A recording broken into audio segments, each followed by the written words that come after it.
There is a Japanese art form called kintsugi. When a piece of pottery breaks, it is not thrown away. It is carefully pieced back together, and the cracks are filled with a lacquer mixed with powdered gold, silver, or platinum. The break is not hidden. It is illuminated. The cracks become the most beautiful part of the object. The piece is considered more valuable, more beautiful, and stronger for having been broken.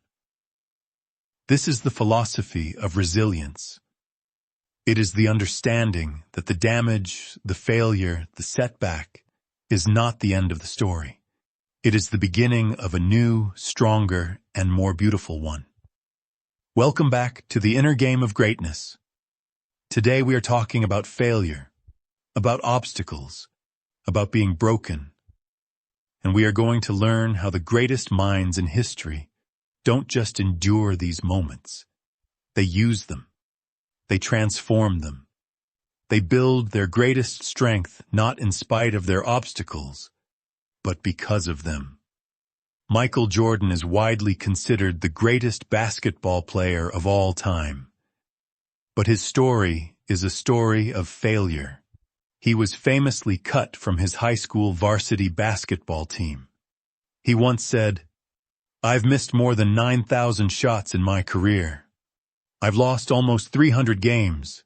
26 times I've been trusted to take the game-winning shot and missed. I've failed over and over and over again in my life, and that is why I succeed." Jordan didn't succeed in spite of his failures. He succeeded because his architecture was built to use failure as fuel. Let's return to our framework. The experience of failure is a powerful, raw signal.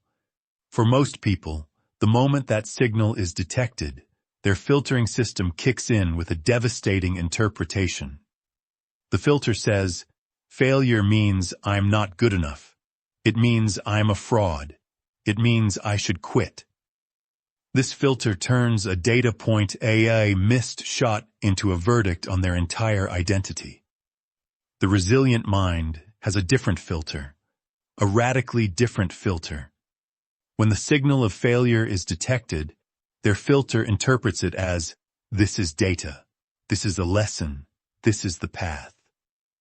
The ancient Stoic philosophers had a name for this. They called it the art of acquiescence, and turning the obstacle upside down. The Emperor Marcus Aurelius wrote, "The impediment to action advances action. What stands in the way becomes the way." This is not positive thinking.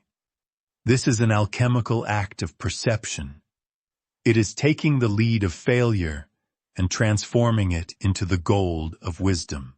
How is this filter built? It is built through conscious practice. It is built by changing the questions you ask in the face of adversity. The unresilient mind asks, why is this happening to me? Who can I blame?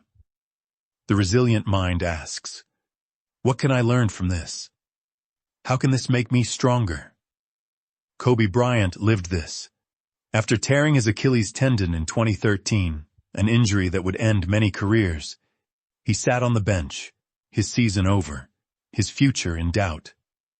What did he do? He watched the rest of the game, analyzing it, coaching his teammates from the sideline.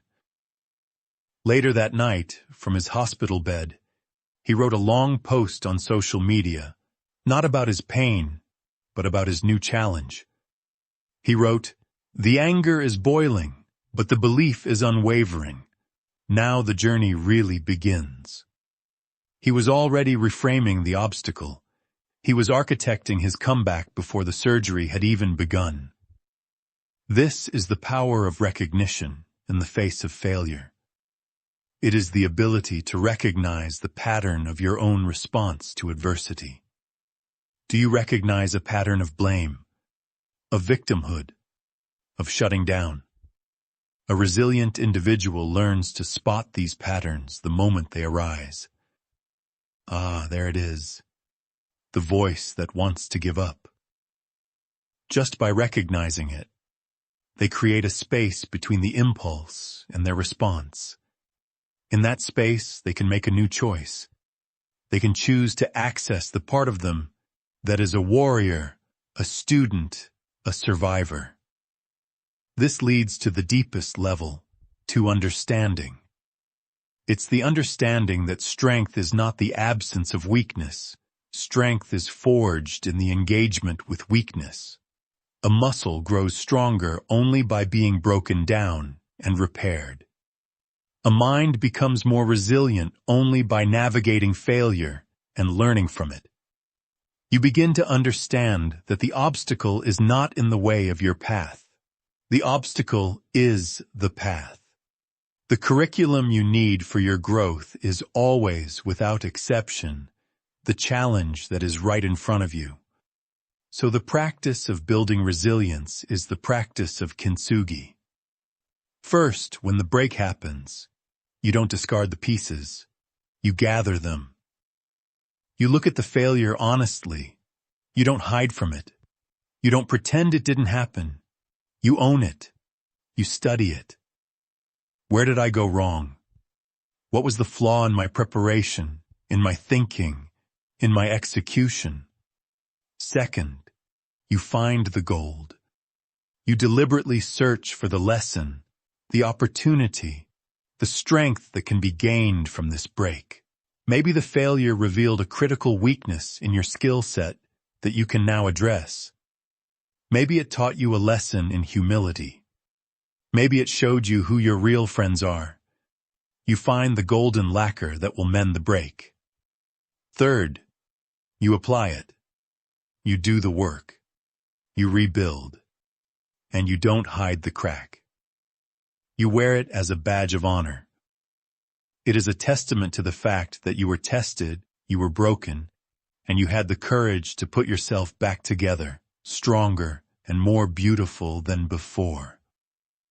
This architecture of resilience is what separates the flash in the pan from the enduring legend. It is the engine of long-term growth, because anyone can perform when things are going well.